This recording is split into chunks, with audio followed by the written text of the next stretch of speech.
Hello, I'm Joseph Ng, and My name is Mac. I'm a former high school physics teacher. Excited to be here tonight. All right. Thank you for being here with me today, Mac. Sure.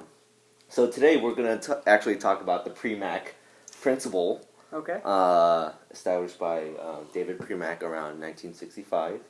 So his study shows that highly preferred or more probable behaviors are will reinforce less probable behaviors, such as less preferred activities. Yeah. So one of the classic examples of the Premack Principle is grandma saying to her grandchildren that you need to finish up your veggies that are left on the plate before having a piece of cake at the end of dinner. And the children will finish their veggies, finished, all done with veggies, and then they get the cake. Then they get the cake. Easy, right? Easy. Yeah. So that's one of the classic examples of ABA using the Premack Premack Principle to reinforce less desired, less probable behaviors and more desired behaviors with the Premack example. So such as cleaning up a table before doing a highly reinforced activity with kinetic sand or some sensory activities. So when I bring a box full of kinetic sand, I will usually use that to my leverage. I won't give them the box of a highly reinforced activity before doing something that is less preferred, such as cleaning up or tying a shoelace before going outside. So yes, so back to this example of using kinetic sand.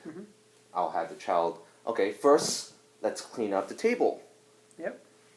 Child might need a little bit of reinforcement and prompting with me kind of initiating the cleaning up. So there are differences in prompt levels, but nevertheless, child completes cleaning up. We have a clear table, and then we can start having fun with kinetic sand and having a lot of learning opportunities with that.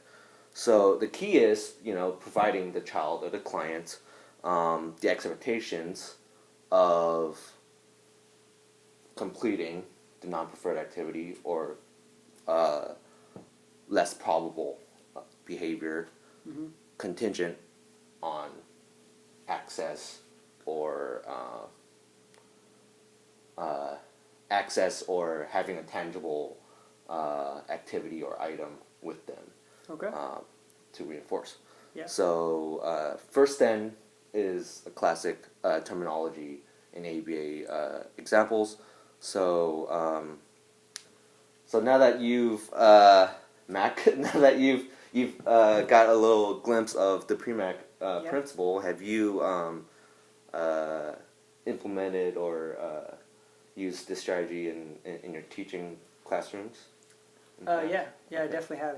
In physics? I didn't know that it was a principle or a concept, but I definitely used it. So just one of the times when I used it, when I'm doing labs, or when I was doing labs, I would show one of the interesting things that we would be doing, and then say, here's the things that we have to do in order to be able to get there. So all the physics calculations and all the... Right. So I would say, before we do this, first we need to do this.